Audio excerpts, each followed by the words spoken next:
Hi, you're watching Brioche Knit Tips. I'm Zandy from So I Make Stuff, and in this video, I'm going to show you how to start a shawl in brioche stitch. To demonstrate this cast on, I've knit this tiny little shawl. Now you can see the point where it starts and all of the stitches originating from that point. This actually has 11 stitches in the cast on, and the cast on happens over a few steps. So we're going to go over each of those steps. But you can also modify the cast on count, and I'll show you how to do that once I'm done with my first demo. So I'm going to get started. Get your needles ready.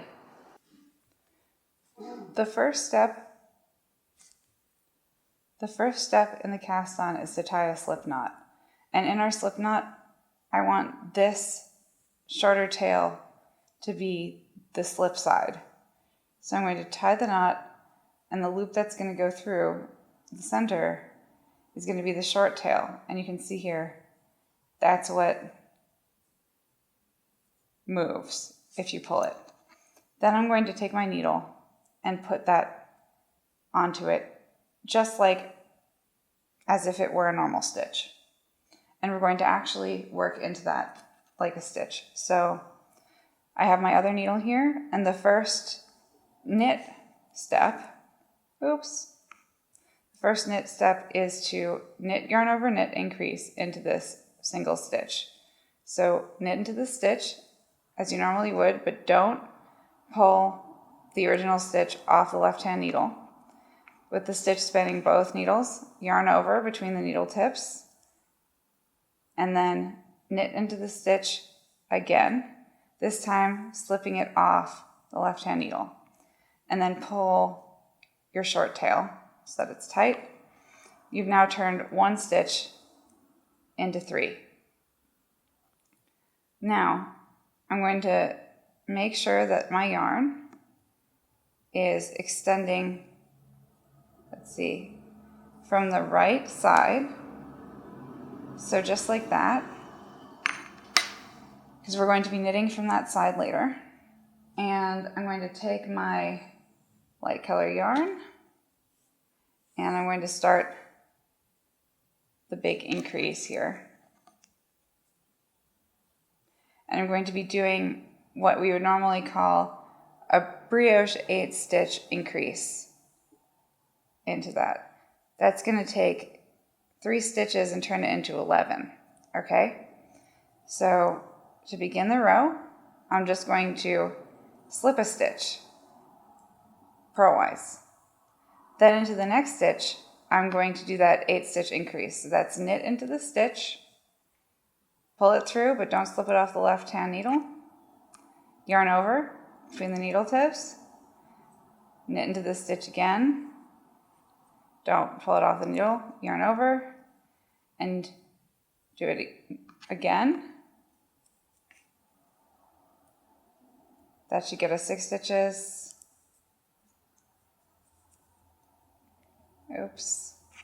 Again. And then we're going to knit into it for one final time.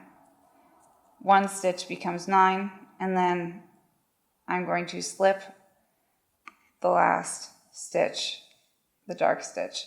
And what you'll end up with is something that looks like an ice cream sandwich of yarn with 2 dark stitches on either side and a whole bunch of light stitches in the middle. Next, slide to the opposite end of the needle and get ready to do your dark color yarn on the right side. And that's going to be a purl row. So I'm going to, again, slip the first stitch. I like to begin all my rows with a slip stitch selvage anyway.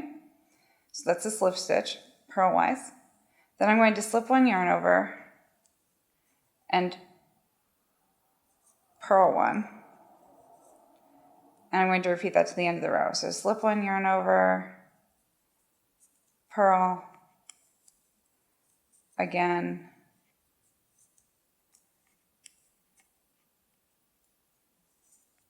again, and slip 1 yarn over and then the last stitch that's purled is the dark color there. So I'm going to turn this around so that you can see it. This is now on the wrong side. And what I'm going to do is work my way across this again with the light color and then the dark color. And then I'm going to work another 2 rows so that you can see what it looks like with some space after the cast on.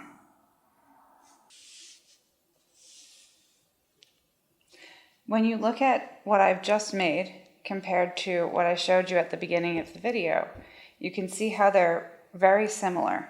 That's because they're actually the same thing. And you can see the 5 lines here and the 5 light lines there. Now at this point in the larger piece, which is still very small, I've had to split each of those and I guess double the amount of stitches.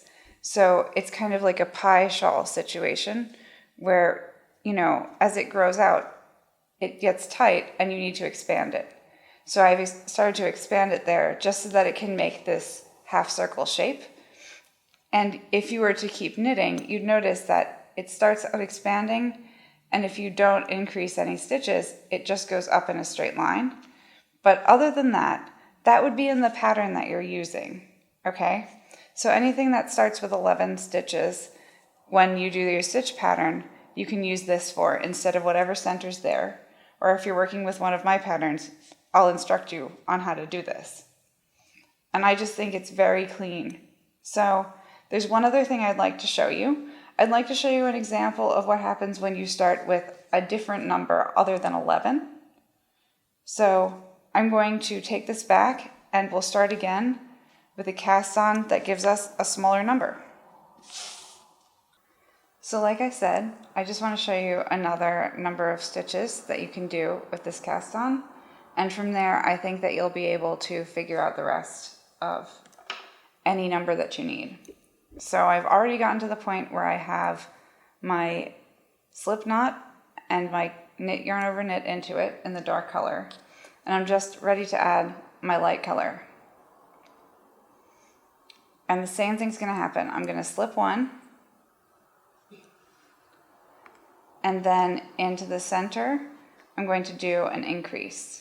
But this time, instead of increasing a brioche 8-stitch increase, I'm just going to do a regular brioche knit, yarn over knit.